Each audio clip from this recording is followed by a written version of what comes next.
अगर पवन सिंह गायकी छोड़ दें तो भी वो राजाओं की तरह पूरी जिंदगी ऐश से रह सकते हैं।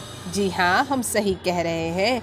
पवन सिंह के पास इतना पैसा है कि वो पूरी जिंदगी आराम से और ऐश से रह सकते हैं। अब आप ये कहेंगे कि अरे भाई, पवन सिंह का सोर्स ऑफ इनकम यानी कमाने का जो ज़रिया है वो गायकी ही है, तो हम कहेंगे बिल्कुल नहीं। जी हाँ, पवन सिंह ने अपने सोर्स ऑफ इनकम को और भी जगहों से शुरू किया हुआ है। जी हाँ, पवन सिंह सिर्फ गाने के माध्यम से ही नहीं इतना कमाते। पवन सिंह खेती से लेकर बिल्डिंग्स बनाने तक, म्यूज़िक कंपनी से लेकर रिकॉर्डिंग स्टूडियो तक से सभी से पैसा कमाते हैं। साथ ही पवन सिंह जो गा रहे हैं गाना, इनके रेवेन्यू तो इन्हें हमेशा मिलते ही रहेंगे। वैसे आजकल का चलन हो चुका है कि फिल्मों में स्टार पैसे तो लेते हैं, साथ ही साथ अपने हिस्से की हिस्सेदारी भी लेते हैं। तो ऐसे में जब जब ये फिल्में टीवी पर या फिर कहीं भी दिखाई जाएंगी, इसका रेवेन्यू सीधे पवन सिंह के खाते में जाएगा। साथ ही पवन सिंह खेती से भी मोटी कमाई करते हैं। अब आप ये कहेंगे पवन सिंह किसान तो नहीं लगते। हम ये कहेंगे भाई, एक समय था जब उनके पास गांव में ज़मीन कम थी, लेकिन आज समय बदल चुका है और पवन सिंह के पास गांव में अच्छी खासी ज़मीन है और उस पर खेती भी होती है।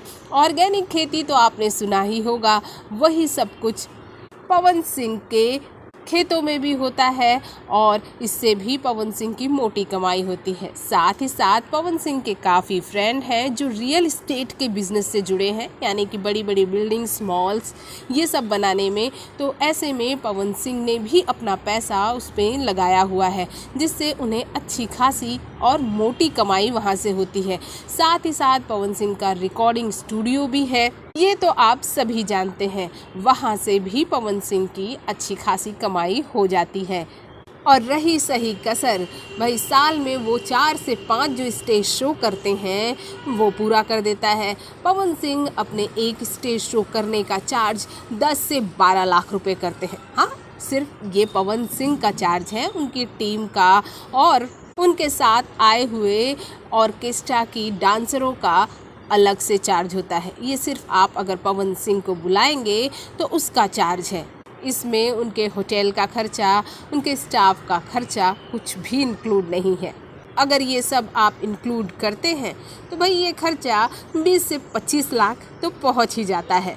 साथ ही जब चुनाव आते हैं तो उन रैलियों में पवन सिंह जो प्रचार करते हैं उनसे भी पवन सिंह की अच्छी खासी कमाई हो जाती है। और तो और जो वो इंडोर्समेंट करते हैं, श्याम स्टील से लेके हेयर कलर तक के सभी जो विज्ञापन होते हैं, उससे भी उनकी कमाई अच्छी खासी होती है। यानी कि अगर पवन सिंह गाना छोड़ दे, जो कि वो कभी नहीं छोड़ सकते, तो भी पवन सिंह के पास कमाने के लिए बहुत सारे सोर्स हैं। Last but not the least, Pawan Singh की फिल्में। जी हाँ, पवन सिंह की फिल्में जब भी रिलीज़ होती हैं बॉक्स ऑफिस पर अलग ही झंडे गाड़ती हैं। तो पवन सिंह जिस भी भोजपुरी फिल्म में काम करते हैं तो उसका चार्ज होता है 50 से 55 लाख रुपए। जी हाँ, 50 से 55 लाख रुपए पावर स्टार पवन सिंह का चार्ज है, जो कि भोजपुरी इंडस्ट्री में सबसे ज़्यादा है। लेकिन हम आपको जाते जाते ये बता दें, ये जो उनके फिल्म का चार्ज करने का अमाउंट है वो पिछले साल का है। इस साल शायद वो 60 लाख पहुंच गया हो। सो भाई, पावर स्टार पवन सिंह पर बना ये वीडियो आपको ज़रूर पसंद आया होगा। पसंद आया है तो भाई चैनल को लाइक कीजिए, शेयर कीजिए, सब्सक्राइब कीजिए।